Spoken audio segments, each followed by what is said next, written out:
Welcome to Take It from the Iron Woman. My name is Susanne Müller, your host and the Iron Woman. This podcast is about empowering yourself and others to make real changes in the world. You will hear from everyday, smart, sophisticated, hip people like you and me. Not everybody has to be an Iron Woman to impress the world. Together, we will learn from the sports and business leaders how you can become a more successful person as an entrepreneur or a leader. It's one step at a time, one day at a time. Take your steps now. Take your big steps now. Join me on this journey to success. Take it from the Iron Woman. After more than 250 episodes, we have still only special guests. We go to Holly today. Holly and I are colleagues from the Columbia coaching program in New York City, and we only have met each other virtually. Again, a virtual conversation today. But welcome, Holly, and I'm very happy to have you today. Introduce yourself. Who is Holly who's going to join us today? Hi, Suzanne. Thank you so much for having me. I always enjoy talking with you and having these kinds of conversations because I discover more about the other person and myself kind of throughout the way. Thank you for having me and congrats on the over 250 episodes. That's huge. And I mean, talk about consistency. My name's Holly Wright. I'm a executive and leadership coach. My focus mostly, I started with executive integrations, helping executives move into new roles or into new organizations and accelerating that process so they can add more value to their organization a little bit faster. And through my coaching work, I have become more interested in values-based coaching, values-based leadership, and mindfulness, and kind of starting with self-awareness kind of aspect of it, having executives and leaders really understand what their strengths are and how to leverage those with their team and with their organization, that center point, and then moving outward from there. And how did it all start? I mean, as a coach, I know you went through the program. I was in cohort 1. We learned a lot. You followed our footsteps. Where did you start? What is your background? I was cohort 18 in a 3CP. And my background originally was in art. I was a studio art education major. It's always kind of part of it. And you leave college and you're not necessarily able to get the work in the field that you're looking for. You kind of do what you can to take those baby steps forward. And I ended up in the restaurant and hospitality industry, just kind of managing restaurants across the states, from your local tavern all the way up to very white glove service, serving celebrities like John Starks, Martha Stewart, and Jack LaLanne even came in once. It was nice because I enjoyed the freedom of that. And it was through that led to that next phase of my career, because a connection in the restaurant industry led me to Columbia Business School, where I started my career path in leadership development.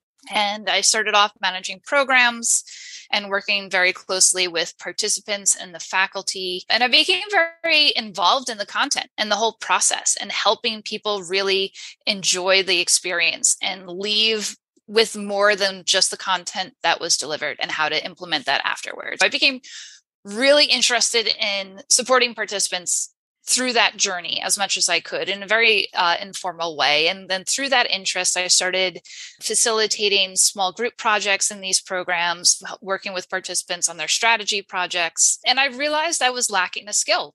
And I was doing well, I was getting good feedback, but I knew that I could provide more value to them. And I wanted to learn how to ask better questions. And that led me to the Columbia Coaching Certification Program, because coaching is all about asking the right questions and very powerful questions. And I said, this is a great opportunity. This is really going to help me fulfill my passions. And so in the November 2016 is when I entered the internal coaching intensive, and then went through that whole process, the practicum over the winter and the advanced coach intensive the following spring. And I fell in love with such a transforming experience for me. Like all the faculty, Professor Malpia and Professor Saporin, everyone there had such a positive impact on me, and wanted And it just made me want to be a better person and be there to support people more powerfully. That kind of led me to the path of leaving Columbia and really pursuing coaching as my passion, because that's where I wanted to focus all of my energy toward.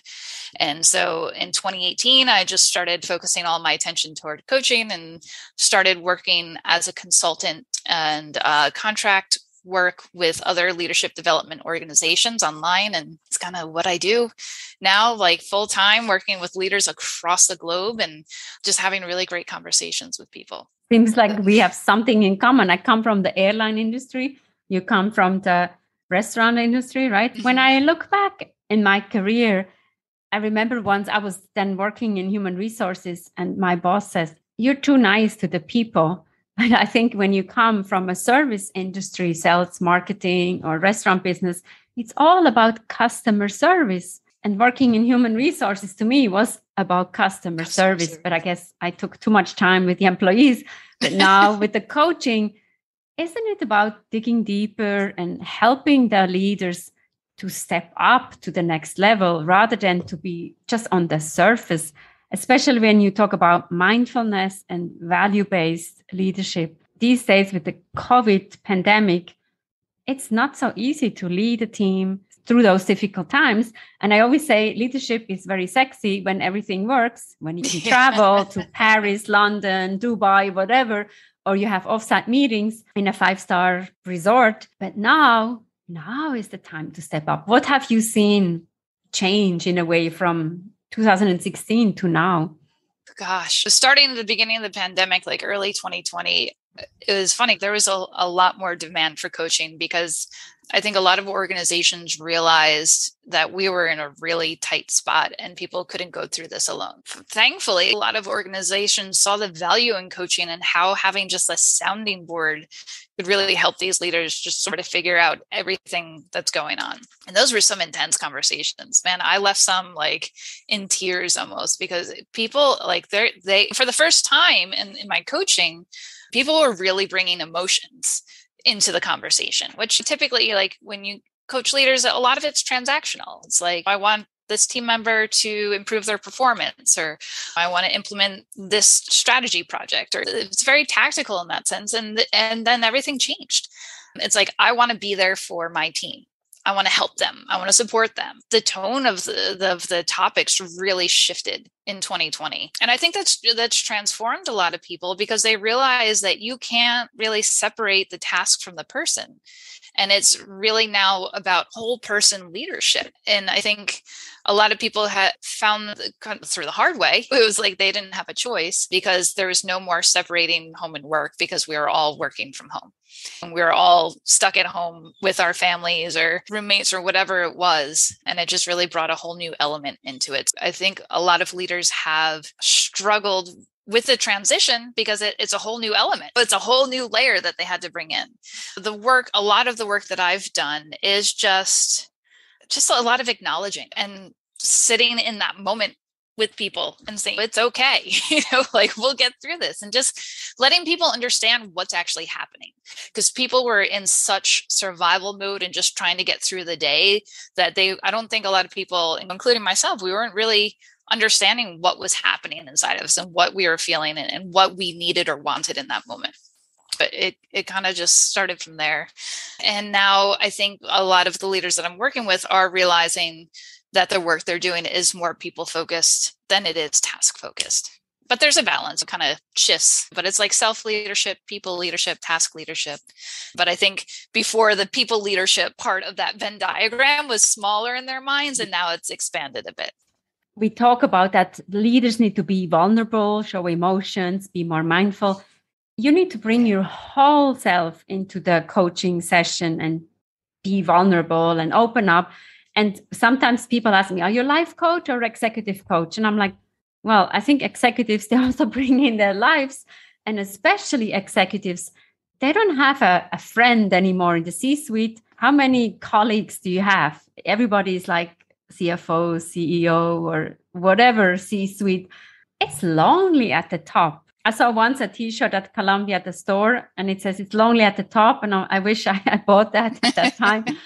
I mean, we have to be there. And I think what I see with leaders is you have to tell them, like, we don't have all the answers, be comfortable being uncomfortable, and just say, like, we're all in this together. I think these are the words that I've learned.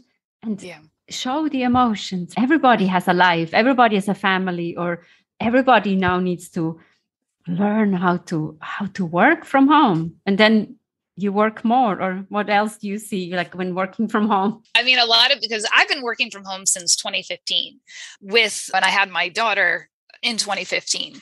So working from home and having a newborn, and just over the last 6 years in that, I've learned a lot, I should say. And then I felt like I was in a really good position to help people with that transition because I'd been through it. And for a lot of the time, it was just me and my daughter.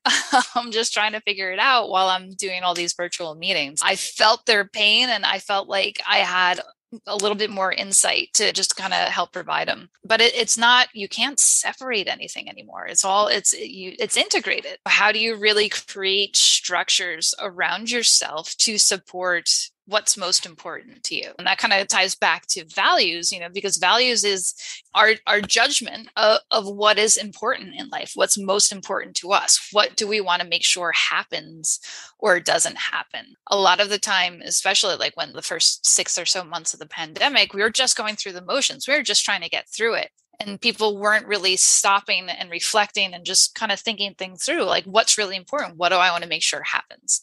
What is most important to me, and what do I have to honor? What are the values, right? And especially also, we always talk about lesson learned. Well, there's no book. We can go, COVID, nobody has an answer. Yeah, definitely no. And that's where, as you said, the vulnerability comes in too.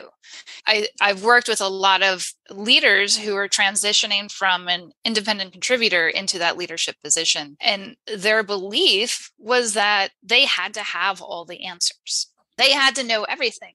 And a lot of them were managing people that they didn't have any expertise in, or managing areas where they didn't have expertise. And they were struggling with that a lot. Well, I have to have all the answers. I'm the leader. I'm in this position. And I simply ask, do you really have you ever been in a position where you have to have all the answers?